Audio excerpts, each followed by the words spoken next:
سيدنا محمد في أول وأوسط وآخر كلامنا.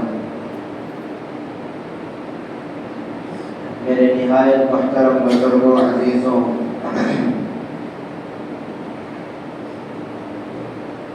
قرآن و حدیث کی روشنی میں جو بات عرض کرنی ہے وہ ہے پڑوسیوں کے حقوق.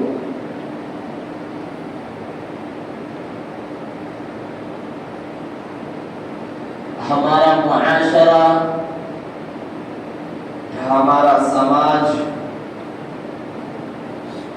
دن بدن تنزلی کا شکار ہوتا جا رہا ہے. دن بدن بد کردار، بد اخلاق ہوتا جا رہا ہے. معاشرہ بگڑنے کی بہت سارے وجوہات ہیں. ہمارا محلہ بگڑنے کی بہت سارے وجوہات ہیں، لیکن ان میں سے ایک اہم وجہ یہ بھی ہے کہ ہم پڑوسیوں کے حقوق کو ادا نہیں کر رہے ہیں.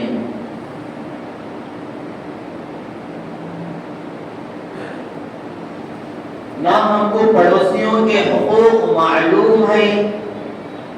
اور نہ معلوم کرنے کی ہم کوشش کرتے ہیں کہ پڑوسیوں کے کیا کیا حق ہیں، اور نہ ان کے اوپر ہم عمل کرتے ہیں، جس کی وجہ سے ہمارا معاشرہ، ہمارا سماج دن بدن تنزلی میں جا رہا ہے. معاشرہ سدھرنے کے بجائے معاشرہ بگڑ رہا ہے. اگر قرآن و حدیث کا مطالعہ کریں گے، شریعت مطہرہ کو پڑھ کر دیکھیں گے تو معلوم ہو جائے گا کہ اللہ تبارک و تعالی والدین کے برتاؤ کے بعد، والدین کے حسن سلوک کے بعد سب سے زیادہ ترغیب اور سب سے زیادہ جس چیز کو بیان کیا ہے وہ ہے پڑوسیوں کے حقوق. کہ پڑوسیوں کو کسی بھی طرح کی تکلیف نہ پہنچاؤ، پڑوسیوں کو امن و امان میں رکھو، اور پڑوسیوں کو اپنے شر سے محفوظ رکھو، اپنے شر سے محفوظ رکھو. آپ صلی اللہ علیہ وسلم فرماتے ہیں کہ ایک مرتبہ حضرت جبرائیل علیہ السلام آنے کے بعد مجھے پڑوسیوں کے بارے میں اتنا بتایا، ان کے حقوق کو اتنا زیادہ ذکر کیا کہ نبی پاک صلی اللہ علیہ وسلم فرماتے ہیں کہ میرے دل میں یہ خدشہ پیدا ہو گیا کہ پڑوسیوں کو بھی وارث بنا دیں گے. اتنے زیادہ حقوق حضرت جبرائیل نے آپ صلی اللہ علیہ وسلم کو بتایا ہے کہ پڑوسیوں کو بھی اپنے مال، اپنے جائیداد کا وارث بنا دیں گے. اتنے زیادہ فرمایا ہے. تو میرے بھائیوں، پڑوسیوں کے حقوق بہت زیادہ بیان کیے ہوئے ہیں. عام طور پر انسان کی زندگی جو خوشگوار زندگی گزارنا چاہتا ہے، امن و امان والی زندگی گزارنا چاہتا ہے، اور لڑائی جھگڑوں سے بچ کر زندگی گزارنا چاہتا ہے، ان میں سے ایک بہت بڑی وجہ پڑوسیوں کا بھی ہے. اگر ہمارے پڑوسی صحیح مل گئے، ہمارے پڑوسی سمجھدار، دیندار، معاملہ فہم اگر مل گئے تو ہمارا گھر بھی جنت جیسا بن جائے گا. اور زیادہ تر ہمارا واسطہ پڑوسیوں سے ہوتا ہے کہ کسی چھوٹی چھوٹی باتوں کو لے کر ہم پڑوسیوں سے الجھ جاتے ہیں اور پریشان کر دیتے ہیں، خود بھی پریشان ہو جاتے ہیں اور ان کو بھی پریشان کر دیتے ہیں، جس کی وجہ سے ہمارا چین و سکون ختم ہو جاتا ہے۔ اس لیے پڑوسیوں کے حقوق بہت زیادہ بیان کیے ہوئے ہیں قرآن و حدیث میں۔ پڑوسیوں کے حقوق کو ادا کرنا چاہیے۔ اللہ کے نبی صلی اللہ علیہ وسلم کی مجلس میں ایک آدمی آیا، آنے کے بعد کہنے لگا کہ اے نبی، یہ فلاں عورت نماز بہت زیادہ پڑھتی ہے اور روزہ بہت زیادہ رکھتی ہے، نمازوں میں فرض نمازیں پڑھتی ہے، نوافل پڑھتی ہے، اور ابا بھی چاشت اشراق ہر طرح کی نمازیں زیادہ کثرت کے ساتھ نمازیں پڑھتی رہتی ہے، اور روزے بھی زیادہ رکھتی ہے کہ فرض روزے، نفل روزے، نظر کے روزے، ہر روزے قضا روزے، زیادہ روزے بھی رکھتی رہتی ہے، اور صدقہ خیرات بھی کرتی ہے کہ وقت پر زکوٰۃ ادا کرتی ہے، اور نفلی صدقہ نفلی خیرات بھی زیادہ دیا کرتی ہے، لیکن اس کے شر سے، اس کی زبان سے اس کے پڑوسی محفوظ نہیں ہے۔ یعنی وہ عورت اپنی زبان سے اپنے پڑوسیوں کو تکلیف دیتی ہے۔ تو نبی پاک صلی اللہ علیہ وسلم نے فرمایا ہی فی النار، وہ عورت جہنمی ہے۔ میرے بھائیوں، نمازوں کو دیکھ کر، روزوں کو دیکھ کر، اور صدقہ خیرات نفلی صدقات کو دیکھ کر اللہ کے نبی صلی اللہ علیہ وسلم نے ہی فی الجنہ نہیں کہا کہ وہ جنتی ہے۔ اللہ کے نبی صلی اللہ علیہ وسلم نے فرمایا کہ وہ جہنمی ہے، صرف اور صرف اس کے زبان سے، اس کے پڑوسی محفوظ نہ ہونے کی وجہ سے۔ تو جتنا ہم عبادات کرتے ہیں اس سے بھی زیادہ ہم پڑوسیوں کا خیال رکھنا چاہیے۔ اگر کوئی بندہ صرف فرائض کو ادا کرتا ہوا، فرض نمازیں، زکوٰۃ، حج وغیرہ کو ادا کرتا ہوا، پڑوسیوں کو اپنے شر سے محفوظ رکھا، تو میرے بھائیوں، نبی پاک صلی اللہ علیہ وسلم نے جنتی ہونے کا وعدہ فرما دیا ہے، جنتی ہونے کا وعدہ فرما دیا ہے۔ اور اگر کوئی نمازوں کے ساتھ، ذکر و اذکار، روزوں کے ساتھ، نوافل کے بھی ساتھ پڑھ رہا ہے، عبادات حد سے زیادہ کر رہا ہے، لیکن اس کے شر سے اس کا پڑوسی محفوظ نہیں ہے، اس کو تکلیف دے رہا ہے، تو نبی پاک صلی اللہ علیہ وسلم نے فرمایا وہ شخص جہنم میں داخل ہوگا۔ اسی طرح ایک مجلس میں اللہ کے نبی صلی اللہ علیہ وسلم نے فرمایا کہ وہ ہرگز مسلمان نہیں، وہ شخص ہرگز مسلمان نہیں، وہ شخص ہرگز مسلمان نہیں۔ خدا کی قسم کھا کر فرمایا کہ اللہ کے قسم وہ شخص مومن نہیں ہو سکتا۔ صحابہ کرام نے پوچھا کہ اے اللہ کے نبی، کون شخص مسلمان اور مومن نہیں ہو سکتا؟ تو نبی پاک صلی اللہ علیہ وسلم نے فرمایا کہ وہ شخص مومن نہیں ہو سکتا کہ جس کے زبان سے اس کا پڑوسی محفوظ نہ ہو، اس کے برتاؤ سے اس کا پڑوسی محفوظ نہ ہو۔ صرف پڑوسیوں کو تکلیف دینے کے بارے میں اتنے سخت وعیدات ہیں کہ مسلمانوں میں سے ہمارا نام نکل جائے گا، چاہے ہم نماز جتنا بھی زیادہ پڑھتے رہے، روزے قرآن کریم جتنا بھی زیادہ پڑھتے رہے، لیکن اگر پڑوسیوں کے حق ادا نہیں کریں گے، حقوق پر توجہ نہیں دیں گے، تو میرے بھائیوں، جنت کی کوئی گارنٹی ہمارے لیے نہیں ہے۔ اس لیے پڑوسیوں کو، اپنے پڑوسیوں کو محفوظ رکھنا چاہیے، جہاں تک ہو سکے ان کے ساتھ خیر خواہی کا معاملہ کرنا چاہیے۔ اب پڑوسی کہاں تک پڑوسی شمار ہوتے ہیں؟ ایک عام مسئلہ یہ بھی اٹھتا ہے کہ گھر کے آس پاس والے، سامنے والے پڑوسی ہوتے ہیں۔ تو میرے بھائیوں، اس کے بارے میں ہمارے بزرگ حضرت شیخ الحدیث و تفسیر حضرت زکریا صاحب رحمۃ اللہ یعنی جو فضائل اعمال لکھے ہیں، حضرت فرماتے ہیں کہ اپنے گھر کو چھوڑ کر ہر طرف، چاروں طرف 40 گھر تک پڑوسی رہے، 40 گھر تک پڑوسی شمار ہوتے ہیں۔ اس لیے 40 گھر والوں تک بھی ہم پڑوسیوں کے حقوق ادا کرنا چاہیے۔ اتنے ہمارے اللہ والے فرماتے ہیں کہ پڑوسیوں کے حقوق کو ادا کرنا چاہیے۔ بہت سارے پڑوسیوں کے حقوق ہیں۔ اللہ کے نبی صلی اللہ علیہ وسلم نے فرمایا وہ شخص ہرگز مسلمان نہیں ہو سکتا جو خود پیٹ بھر کر آسودہ ہو کر کھائے لیکن اس کا پڑوسی اس کے گھر کے بازو والا بھوکا رہے، وہ شخص مسلمان نہیں ہو سکتا۔ ہمارے اللہ والے فرماتے ہیں، علماء کرام فرماتے ہیں کہ اگر بندے کے اندر اتنی طاقت ہے، اتنا مال اللہ تبارک و تعالیٰ دے رکھا ہے کہ وہ اپنے گھر والوں کے لیے جو خریدتا ہے فروٹس وغیرہ اور جو کھانے والی کی چیزیں خریدتا ہے، اللہ تعالیٰ اتنی طاقت دے رکھا ہے کہ جو پڑوسی ہے، جو غریب ہے، وہ کھانے پینے کی چیزیں نہیں خرید سکتا، فروٹس نہیں خرید سکتا۔ اگر اللہ تعالیٰ طاقت دیا ہوا ہے تو دونوں گھر والوں کے لیے خریدنا چاہیے،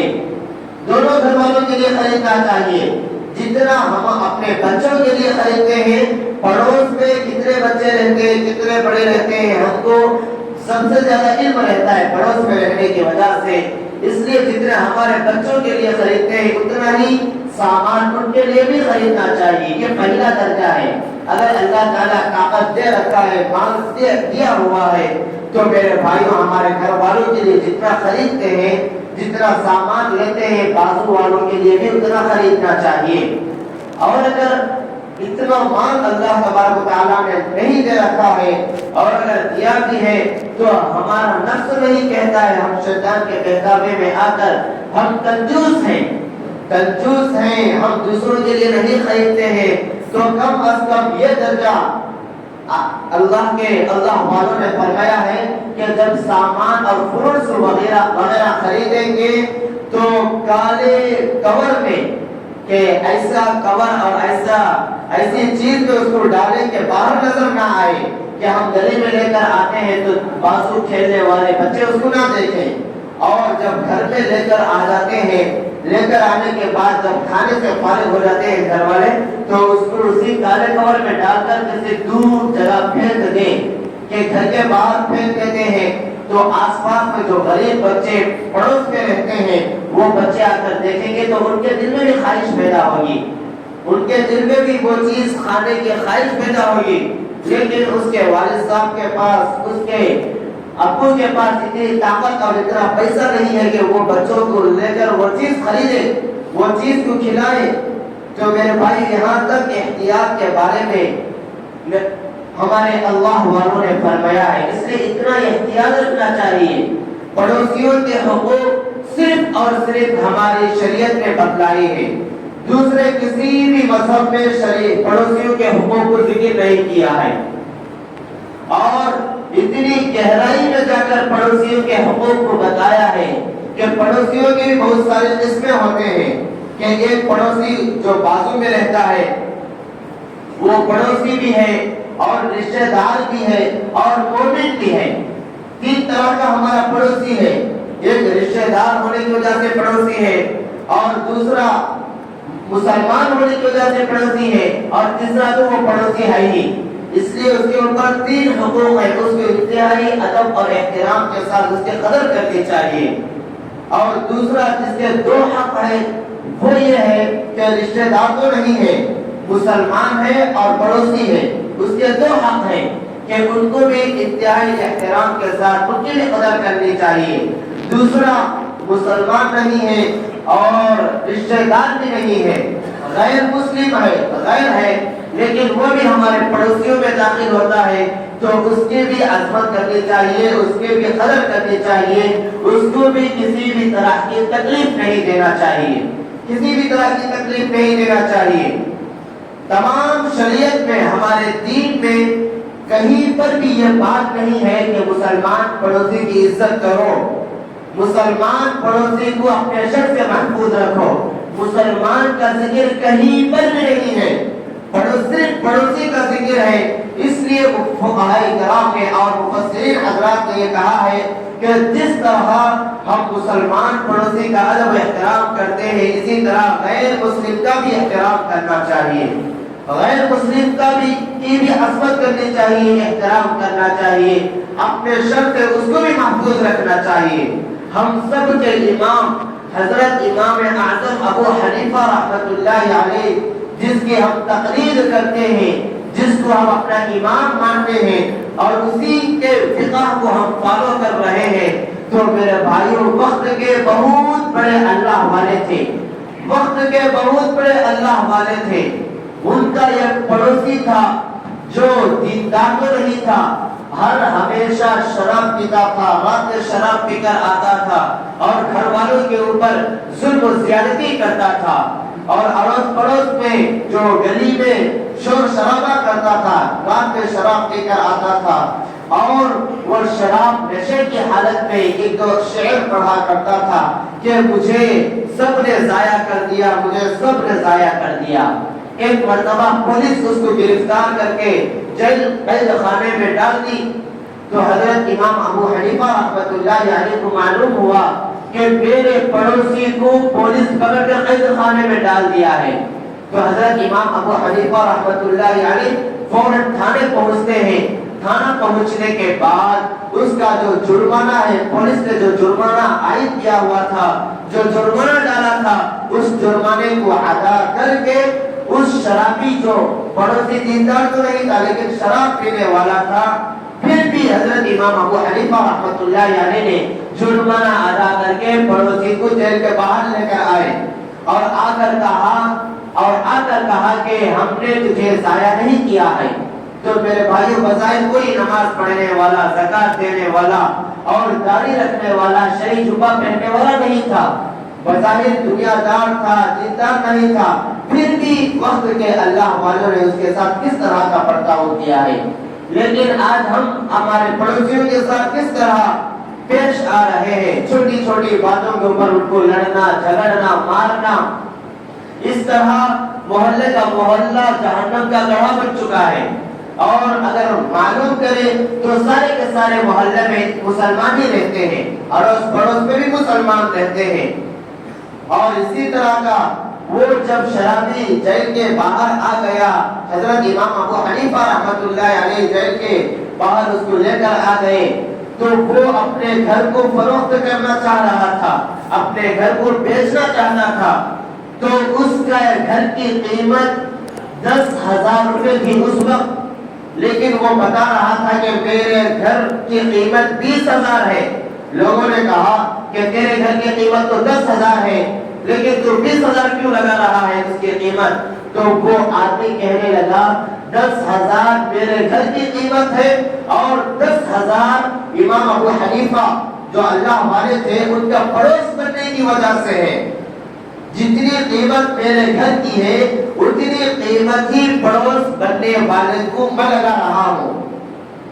تو میرے بھائی جب میں گھر چھوڑ کر چلا جاؤں گا تو اس طرح کا امانت دار اور اچھے اخلاق والا پڑوسی مجھے کہاں ملے گا، اتنا پڑوسی کہاں ملے گا؟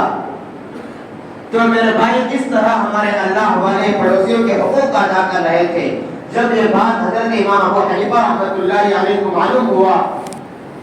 تو حضرت امام ابو حنیفہ رحمۃ اللہ علیہ نے اس گھر کی مکمل قیمت اس شخص کو دے دی،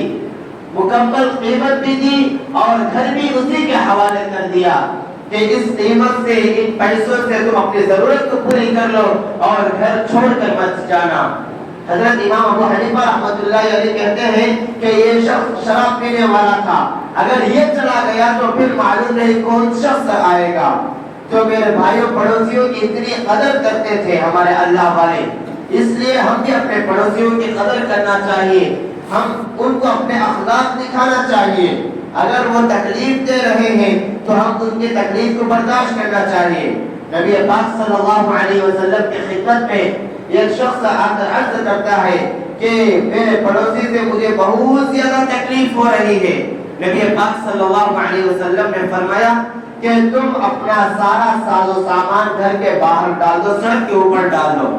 تو وہ شخص جا کر اسی طرح اپنا سارا ساز و سامان گھر کے باہر ڈال دیا۔ لوگوں نے پوچھا کہ یہ کیا کر رہے ہو؟ تو وہ شخص کہنے لگا کہ میں میرے پڑوسی سے تنگ آ کر پریشان ہو کر میں نبی پاک صلی اللہ علیہ وسلم کی خدمت میں جا کر شکایت کی، تو نبی پاک صلی اللہ علیہ وسلم نے اس طرح کرنے کو کہا ہے۔ تو پورے لوگوں نے اس شخص کو لعنت بھیجی ہے کہ کس طرح کا آدمی ہے، پڑوسیوں کو تکلیف دے رہا ہے، پڑوسیوں کو ستا رہا، لعنت بھیجی ہے۔ تو وہ آدمی باہر نکل کر اپنے پڑوس کے سارے ساز و سامان کو اندر لانے کو کہا اور ہاتھ جوڑ کر معافی مانگی کہ آج کے بعد سے میں تجھے تکلیف نہیں دوں گا، آج کے بعد سے میں تجھے نہیں ستاؤں گا اور نہیں پریشان کروں گا۔ تو میرے بھائیوں، پڑوسیوں کو تکلیف نہیں دینا چاہیے۔ اگر پڑوسی کو ہمارے سے تکلیف ہو گئی تو ہم کبھی بھی جنت میں داخل نہیں ہو سکتے۔ مکمل 100% جو دین ہے، اس دین میں صرف اور صرف 25% عبادات ہے، 25% عبادات ہے، باقی 75% حقوق ہے، لوگوں کے حقوق ہے۔ اگر ان حقوق میں ہم کمی اور کوتاہی کرتے رہے تو کبھی بھی ہم جنت میں داخل نہیں ہوں گے۔ اگر حقوق اللہ میں، اللہ تعالیٰ کے جو حقوق ہیں، اگر ان میں کمی کوتاہی کرتے رہے تو ہو سکتا ہے اللہ تبارک و تعالیٰ معاف کر دے۔ لیکن اگر ہم پڑوسیوں کے حقوق کو دبا رہے ہیں، پڑوسی کی جگہ کو دبا رہے ہیں اور ان کو ستا رہے ہیں پیسہ زیادہ ہونے کی وجہ سے، طاقت ہونے کی وجہ سے، تو میرے بھائیوں، اس کا تمام بدلہ کل قیامت کے دن پڑوسی لے گا۔ حدیث میں آتا ہے کہ کل قیامت کے دن پڑوسی اپنے پڑوسی کا گریبان پکڑ لے گا اور اللہ تعالیٰ کے سامنے کہے گا اس نے میرے ساتھ خیانت کی ہے۔ تو وہ پڑوسی حیران اور پریشان ہو کر کہے گا کہ واللہ، اللہ کی قسم، میں نے اس کے مال میں خیانت نہیں کی اور نہ اس کے گھر والوں کے ساتھ خیانت کی ہے۔ تو وہ پڑوسی کہے گا کہ یہ مجھے برے کام کرتے ہوئے دیکھ رہا تھا لیکن مجھے اس نے نصیحت نہیں کی، میں نماز نہیں پڑھ رہا تھا، اس نے مجھے مسجد تک لے کر نہیں گیا اور میں رمضان المبارک کے روزے نہیں رکھ رہا تھا لیکن اس نے کبھی مجھے رمضان المبارک کے روزے رکھنے کو نہیں کہا، میں زکات نہیں دے رہا تھا، اس نے مجھے زکات دینے کی ترغیب نہیں دی۔ اس لیے پڑوسی کا ایک حق یہ بھی ہے کہ اگر وہ غلط کام کر رہا ہے تو اس غلط کام سے روکے اور اس کو نیکی کی طرف آگے بڑھائے، نیکی کی ترغیب اس کے دل میں ڈالے۔ ایک پڑوسی کا حق یہ بھی ہے اور ایک پڑوسی کا حق یہ ہے کہ پڑوسی ہونے کی وجہ سے ہم بازو والے جو گھر والی عورتیں ہیں ان کے اوپر نظر پڑ جاتی ہے، بہو کے اوپر، بیٹی کے اوپر، ان کی ماں کے اوپر نظر پڑ جاتی ہے، اس لیے بری نظر ڈالنے سے بھی احتیاط کرنا چاہیے۔ نبی پاک صلی اللہ علیہ وسلم نے صحابہ کے مجمع میں ایک مرتبہ ارشاد فرمایا کہ زنا کیا چیز ہے؟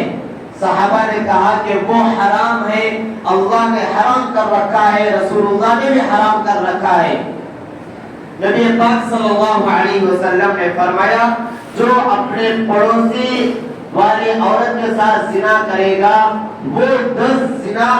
کرنے کے گناہ کے برابر ہو جائے گا۔ ایک زنا کرنے کا جتنا گناہ ہوگا پڑوسی کے ساتھ، بری نظر کرنے والوں کے ساتھ اور زنا کرنے والوں کے ساتھ 10 زنا کرنے کا برابر گناہ ہوگا۔ اس لیے میرے بھائیوں، پڑوسیوں کے حقوق معلوم کرنا چاہیے، چاہے پڑوسی غیر مسلم ہی کیوں نہ ہو۔ حضرت ابو ذر غفاری رضی اللہ عنہ کے بارے میں آتا ہے، نبی پاک صلی اللہ علیہ وسلم نے فرمایا کہ جب تم سالن پکاؤ تو اپنے سالن میں پانی زیادہ ڈالو، پانی فری میں مل رہا ہے، پانی ڈالنے کی وجہ سے ہمارا سالن زیادہ ہو جائے گا، جب سالن زیادہ ہوگا تو ہم اڑوس پڑوس والوں کو بھی دیں گے، اس کی وجہ سے اڑوس پڑوس کے بچے، گھر والے بھی خوب سیر ہو کر کھا لیں گے۔ اسی طرح کے ایک واقعہ آتا ہے نبی پاک صلی اللہ علیہ وسلم کے زمانے میں ایک صحابی کے گھر میں بکری کٹی، بکری کو ذبح کیا۔ جب وہ گھر میں داخل ہوئے تو انہوں نے کہا کہ اڑوس پڑوس میں یہودی رہتا تھا کہ تم نے گوشت اس کے گھر کو بھیجا ہے یا نہیں بھیجا ہے؟ تو میرے بھائیو، یہاں پر غیر مسلم اگر پڑوسی ہے